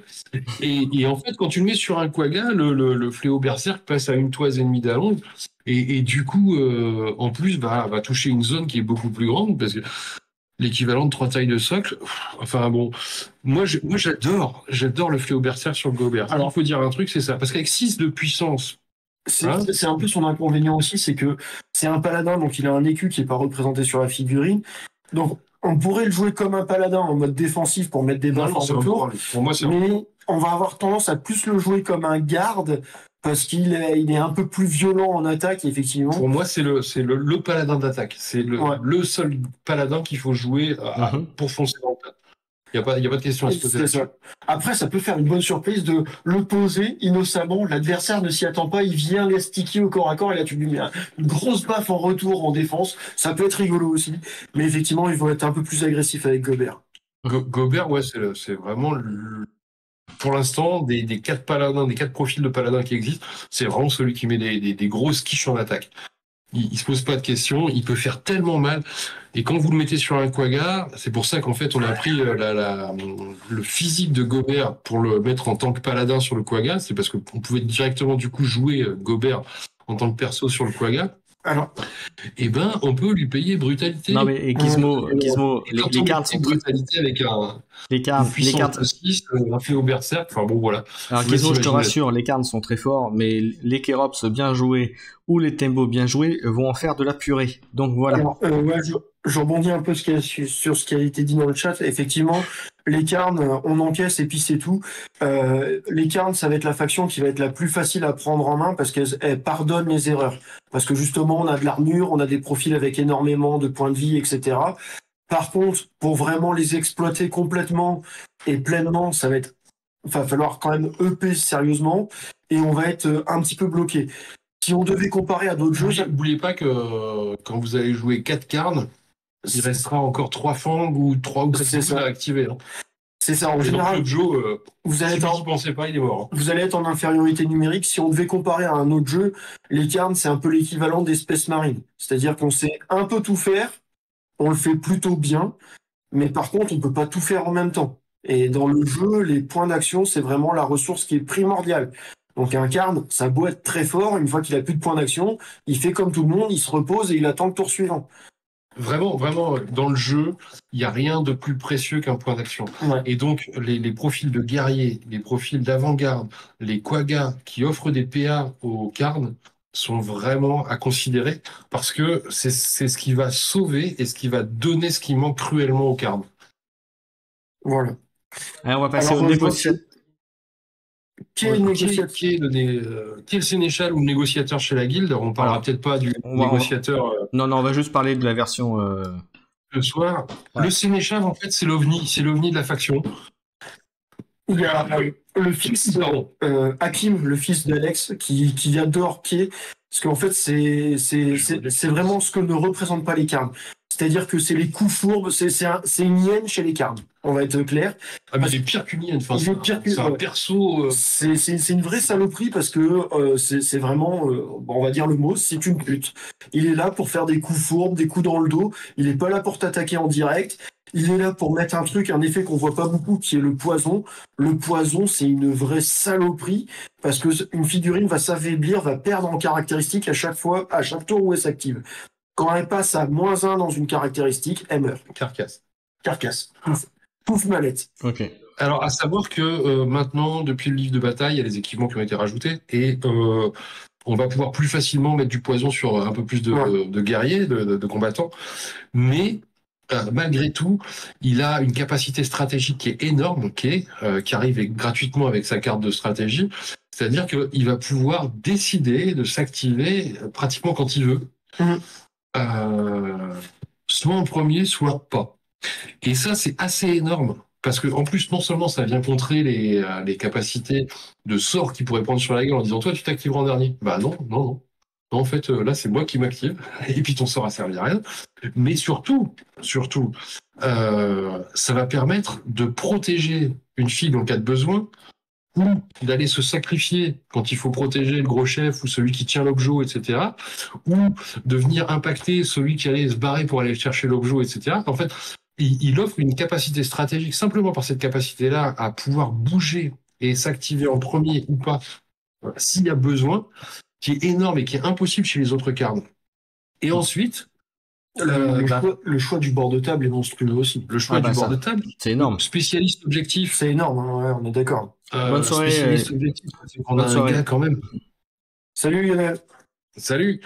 Un mec qui a 6 en témérité en intelligence. Ça se voit que chez les mecs qui sont au minimum à 200 points, pas à 200 Ou coups. des pages. Voilà. Et qui est spécialiste objectif, fait que il y a certains objectifs, je les rate pas. Ça, juste, je ne peux pas les rater. Il a le convaincre négocier, pas d'échec. Voilà, sur certains scénarios, c'est juste une formalité. C'est un monstre parce qu'il apporte le poison, mais c'est un monstre aussi en objectif en fait. Il est pas là pour combattre. Hein. Par contre, vous regardez ses caractéristiques de combat, il est pas là pour C'est ça. pas pour rien qu'on dit qu'il peut pas manier d'armes de tir ou à deux mains. Hein. On a quand même essayé de vous dire n'essayez pas de taper. N'essayez pas de taper, il est pas là pour ça. Vous pouvez lui mettre un bouclier à la rigueur, un grand bouclier derrière. Mais voilà. Bonjour, j'ai pris mon bouclier, il s'appelle Enguerrand. Allez, je vous propose de passer à la... C'est une porte. Passer- C'est une porte. Alors, je vous propose de terminer avec le dernier profil, avec la figurine la plus importante de la faction, on peut dire ça comme ça presque, à savoir le prince. Alors pour l'instant, c'est le plus nobliau de tous, mais il y a des princes à venir quand vous aurez, on parlera pas du fleuve encore hein, pour l'instant, mais quand vous aurez lu le fleuve, vous verrez que lui c'est un prince no name on va dire, on n'a rien à voir avec Baudry, avec tous les autres, et donc c'est un très bon profil. C'est un très bon profil dans le sens où il est hyper homogène, il est très représentatif des carnes. Il a peur de rien, il peut éviter d'avoir peur à ses potes, il a une puissance de 6, il a 9 PA. Enfin voilà, c'est un gars. Qu'est-ce que. Il permet d'avoir une relance en plus sur la. En cas de C, sur le test de rallye. Et il vaut pas si cher que ça, avec des Caracas 6 pour 150 et niveau 3. C'est un gars qui a sa place à peu près dans toutes les compos. Moi, j'ai tendance à pas le jouer beaucoup quand je joue Karn parce qu'il est trop neutre. Il me paraît indispensable en version bataille. Par contre, quand je joue un Lost, oui, il faudra un ou deux princes dans Lost. Mais il est trop parfait, il est trop lisse en fait. C'est un peu comme mon amour ou mon goût esthétique pour les nanas. Celles qui sont trop parfaites, je m'en méfie un peu. Elles sont trop jolies pour être honnêtes, tu vois. Et en fait, lui, c'est un peu ça, c'est qu'il est trop lisse. Il est super facile à jouer du coup. Hein. Il a une très bonne armure, il a de très bonnes compétences, mais en fait, il apporte pas de sel à la faction. Et donc oui, c'est un très bon profil, très facile à jouer. Mais je vais lui préférer des gars un petit peu plus spécialisés, comme le garde, comme le paladin, comme ceux qui vont rapporter des PA, comme Kay, comme les archers, etc. Parce que ils vont faire que je vais avoir des capacités à gérer la situation. Alors que le prince, il peut gérer toutes les situations. Mais forcément, du coup, comme il peut les gérer toutes, il les gère pas parfaitement. Je suis d'accord avec toi, Gizmo. C'est un noble, quoi, trop beau pour être honnête. C'est ça, c'est l'archétype du couteau suisse il est parfait. Il est parfait, mais du coup, il est incapable d'exceller dans un domaine, en fait. En fait, son plus gros défaut, c'est un Space Marine + donc il sait vraiment tout faire, et il n'a pas assez de PA pour tout faire. C'est ça. Ça va être vraiment son plus gros défaut. Il a une énorme carte de stratégie avec lui, qui est l'armure de combat Karn, et qui, bien utilisée, en baissant le niveau de 2 de l'armure sur un garde, c'est monstrueux, sur un paladin, c'est monstrueux. C'est comme si on rajoutait 10 ou 14 points de vie en fonction du nombre de cases. Hein. Oui, parce qu'on passe l'armure passe à un seuil de 5, ça veut dire qu'on a un petit peu plus d'une chance sur 2. On a 60% de chance d'économiser 3 points de vie sur un paladin ou un garde. Donc on rajoute 10 à 14 points de vie sur un garde, un paladin pour 10 balles. C'est énorme. Ouais. C'est ça, la carte de stratégie, par contre, est fondamentale pour moi. Si on rajoute la capacité d'encaisser, de prendre les coups de la figurine, des autres figurines associées, si on a formé un bon fer de lance, effectivement, ça fait des figurines. Il faut s'accrocher, Jeannot, pour aller les sortir. Hein. Voilà. Alors, à savoir que l'armure de combat Karn est pas réservée. T'es pas obligé de jouer le prince pour avoir l'armure de combat Karn. Hein. L'armure de combat Karn, c'est un équipement que tu vas rajouter sur n'importe quelle figurine que tu joues quand tu joues Karn. Ah oui, c'est énorme. C'est marqué réservé au Karn, c'est pas marqué réservé au prince. Donc, effectivement, si tu veux avoir la carte, t'es obligé d'acquérir la figurine du prince, mais t'es pas obligé de la jouer pour profiter de ses effets. Comme l'ordre de mission chez les guerriers, t'es absolument pas obligé de jouer un guerrier pour profiter de l'ordre de mission. Et l'ordre de mission, on n'a pas parlé du tout sur le guerrier. C'est pas situationnel, c'est vraiment un truc super sympa qui vient combler un gros manque en dés de maîtrise, parce qu'on n'a pas encore parlé beaucoup des dés de maîtrise dans les deux premières vidéos, mais je pense que je ferai une petite vidéo courte là-dessus sur l'importance des dés de maîtrise. C'est pas rien, c'est vraiment quelque chose d'hyper important dans le jeu. Pour faire vite, les dés de maîtrise, c'est des relances dans certains domaines. Et l'ordre de mission royal te permet de gagner un domaine que tu ne possédais pas. Pour la petite explication, on le voit sur la fiche de profil là, du prince. Les maîtrises, on les voit en bas, c'est sur les phases 2D que vous avez en bas. C'est ça. Voilà. En fait, tu peux relancer n'importe quel dé d'un jet dans le domaine qui est concerné par le dé de maîtrise. Donc là, typiquement, le prince, il a que attaque, défense et objectif. il peut absolument pas relancer s'il se fait tirer dessus, s'il veut réussir un tir ou s'il veut esquiver la magie, ou il peut pas lancer de sort de toute façon. Mais il peut pas le faire. Et ben avec l'ordre de mission, tu vas pouvoir choisir qu'il puisse défendre contre un tir, il puisse relancer un dé contre un sort qui se prend la tronche. Ou ajouter une 3e relance d'objectif sur le dernier dé. Et donc ça peut être vraiment fondamental pour 5 couronnes. Donc ouais, c'est 2 cartes de stratégie qui sont pas à prendre à la légère dans la faction. Typiquement, les carnes vont jouer en infériorité numérique, mais vont compenser cette infériorité par les équipements, les armures, les ordres de mission, etc. Et là, je conseille vraiment d'aller se pencher, on va peut-être pas faire le tour d'horizon parce que ça va être long, mais d'aller se pencher sur les équipements, les casques qui ont été rajoutés dans le bouquin de bataille, parce que ça n'existait pas dans le bouquin de règles de base. On avait les armures et puis les armes de tir et les équipements génériques. On a rajouté les casques dans le bouquin de bataille. Ça apporte vraiment quelque chose aux carnes. Et aux Kérops d'ailleurs. Et aux Kérops, parce que c'est vraiment des gars qui ont besoin d'aller au front. C'est des cogneurs. Ou des mecs qui encaissent, et donc un casque, c'est pas anodin.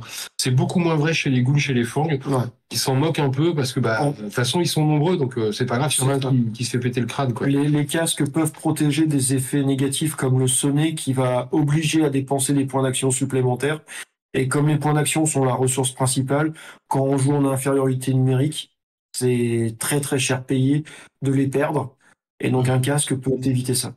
Voilà, ou qui va te permettre de relancer un jet d'armure raté ou ce genre de truc. Et un jet d'armure raté chez un carne, ça fait que l'attrait, l'atout majeur du carne, il est inutile. Quand tu fais ça, et le casque va te permettre de compenser ça. Et du coup, ça devient très intéressant. Ah non, effectivement, c'est intéressant. Et c'est bon à savoir, les capacités de casque à rajouter sur sa formation de fer de lance. 8 nouveaux casques dans le bouquin de bataille. 8 ? Je vois déjà comment je crois. Je l'ai pas sous la main. Non, mais tu les as tous. Je vais vérifier tout de suite pour pas vous dire de bêtises. L'arbalète, petit arc de derrière. Non, ils sont avant avec les armes. Ah oui, tu l'as mis. Voilà, vous profitez-en pour poser vos questions si vous en avez encore quelques-unes, puisqu'on va arriver à la fin de l'émission. Là, on arrive sur la fin. On a fini l'analyse, entre guillemets, même si c'est rapide et succinct, des profils. Voilà, en attendant, bien sûr, les vidéos que posteront nos camarades. Il y a 6 casques dans le bouquin de bataille, 6 nouveaux casques et 2 armures pour les montures. Ok, ça en fait déjà. Après, plus les armes, comme le fléau berserk, etc., il y a vraiment beaucoup de nouveaux équipements dans le bouquin de bataille qui fait que ça le rend pas inutile, mais on n'est pas obligé d'avoir le bouquin de bataille si on veut pas jouer en mode bataille, si on veut pas s'affranchir de toutes les nouvelles règles des montures et tout ça. Il y a le pack de bataille, typiquement, qui permet d'avoir toutes ces cartes-là sans acheter de bouquin. Voilà, ok. Et donc tout ça, bien sûr, on peut récupérer ça. Donc les carnes, les cartes et tout ça, le bouquin de livres de bataille sont disponibles sur le site de TGCM Création. Et d'ailleurs, je vais aller en profiter pour aller le chercher et vous mettre le lien tout de suite. D'ailleurs, comme ça, ce sera fait. Je l'ai pas fait. Désolé, Hiroshi, si t'as eu de la casse sur tes chimistes. Malheureusement, après, les facteurs font pas forcément gaffe aux colis. Ouais. On essaiera de faire attention à les emballer un petit peu mieux encore.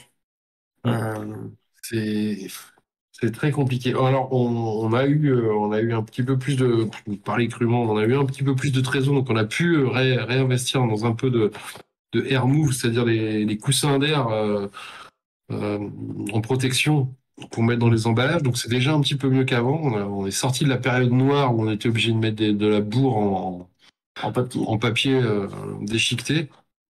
Et donc normalement on s'en est rendu compte, il y a un peu moins de SAV qu'avant, mais on essaye encore d'améliorer ça et tout dépend de notre état de santé financier et on espère que sortir de ce marasme-là pour vraiment conditionner les filles comme elles le méritent. Heureusement que Lionel est parti, Gizmo, sinon tu vas avoir des problèmes avec les Bretons. Oui, puis même avec Hiroshi, je pense. Je regarde un petit peu. Les hippopotames, Let's ça c'est pas pour tout de suite. Non. Si Carnage vit longtemps, ils verront le jour, je vous le promets. Il n'y a pas les hippos sur Briscard ? Non, il n'y a pas les hippos, je crois. Non. Il n'y a aucune créature d'Afrique sur Briscard. hormis quelques vraiment exotiques qui se trouvent dans d'autres continents. Genre un phacochère? Voilà. Hein? Voilà. Mais ils se trouvaient sur un autre continent. D'accord. Et Les hippopotames, ça fait longtemps. Alors, si c'est ta question, Hiroshi, sur les hippopotames, c'est pas dans les tuyaux, dans le sens ça va pas sortir tout de suite, mais c'est envisagé depuis très très longtemps, effectivement. Oui. À la création de Carnage, on savait déjà, il y a au moins encore 3 ou 4 factions qui sont dans les tiroirs. 7 ou 8. Ils sont en fait... 3 ou 4 qui sont déjà avec des profils. Voilà. 7 ou 3 ou 8 4 qui ont déjà leur matrice de créer. Et les hippos, vous allez les retrouver, je vous donne pas le nom tout de suite, mais vous allez les retrouver dans le tome 3. Ah, ok. Bon, ça en fait des news. Alors, pour conclure l'émission et pour ceux qui auraient raté le début, est-ce que tu peux remontrer les 2 figurines qui vont bientôt arriver? Elles ont fait ça, elles sont là, mais tout le monde les a vues depuis le début. Il suffit de zoomer, regarder en arrière, et vous les voyez très bien. Est-ce que... Attends, je vois pas. Alors, non, faut que tu la mettes plus vers moi, parce que sinon ça va être un peu trop éclairé. C'est le problème du ring. Tu peux pas baisser ton ring Si, je peux même... Attends, je peux faire un truc monstrueux. Du ring. On va plus rien voir, par contre. S'il veut bien. Vous verrez les fils, mais vous ne verrez pas nous. Je vais essayer de vous grandir un tout petit peu pour voir un petit peu mieux la figurine. Voilà. Oui, il veut pas s'éteindre, lui. Voilà, comme ça, vous les verrez un peu mieux. Il t'écoute que dalle. Voilà. Ça y est, ambiance tamisée, on est samedi soir. Non, on est mercredi. Voilà. Donc comme ça, vous avez les previews du jour qui vont bientôt arriver. Donc ça, c'est une seule et même figurine, c'est-à-dire que vous aurez dans le blister les 2 options. Une version avec lance et bouclier, l'autre version avec amphore.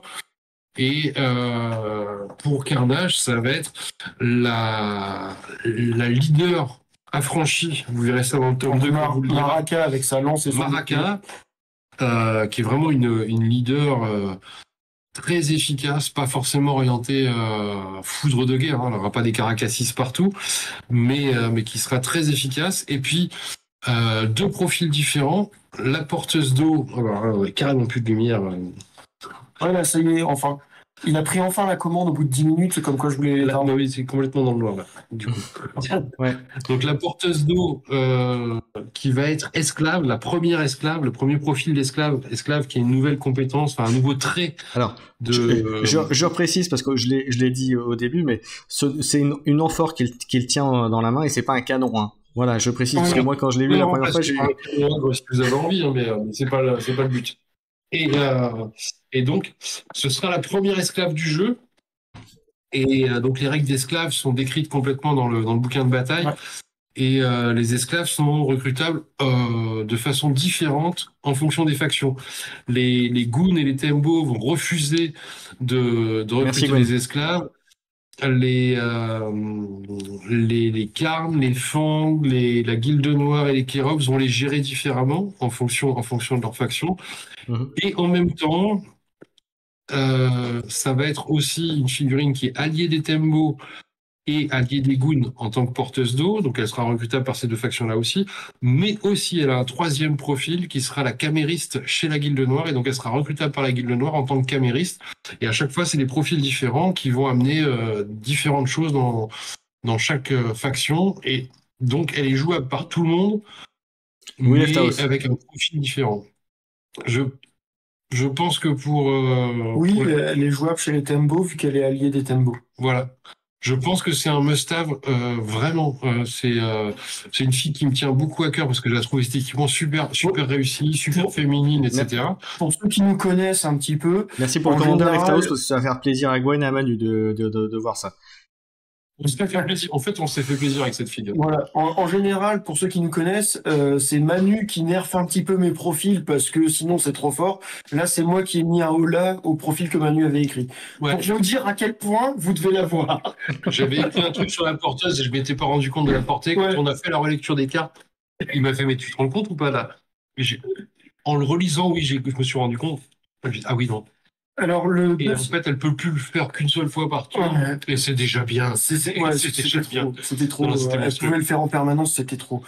Oui et non, Hiroshi. Le deuxième bouquin va t'apporter un complément de compétences et de règles que tu pourras jouer tout le temps. Va t'apporter les règles des kémistes et des tembo, puisqu'elles ont des règles spécifiques propres à leurs figurines. Par exemple, les kémistes vont pouvoir gagner des effets de V gratuitement. Les tembo vont pouvoir repousser et piétiner l'adversaire, un peu comme les colosses à T'as Beskar. toutes les règles des tembo et kémistes, mais si jamais t'as le starter tembo kémiste, t'as ces règles-là qui sont dedans. Donc t'as pas besoin du bouquin de bataille pour ça. Par contre, t'as les nouvelles actions de jeu qui sont valables en escarmouche et en mode bataille, donc en escarmouche notamment. T'as les nouvelles compétences. T'as la mise à jour des compétences qui se rajoutent. Par exemple, on apprend que la Vanguard niveau 3, elle a bon 4 maintenant. T'as les nouvelles compétences comme riposte, etc. On apprend que Tarsak niveau 3, Tarsak, bien sûr qu'il est niveau 3, il a riposte, ce genre de choses. T'as les règles génériques des licans, t'as les règles génériques des montures, pour les Quagga, les Moshir et les Kelon. Les équipements et les compétences des montures que tu peux payer. Et t'as les règles génériques de toutes les nouvelles carcasses. Les carcasses de tembo, les carcasses de monture, les carcasses de licans, etc. Pour résumer, c'est indispensable si tu veux jouer des montures, des tembo, des kémistes. Mais sinon, non, ça peut attendre.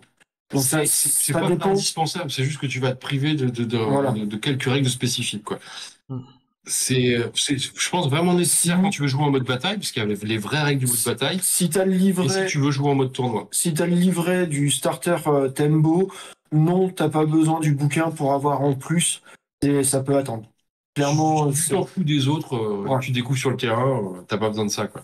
Ça peut attendre 5 minutes, t'es pas obligé de l'acheter dans l'instant.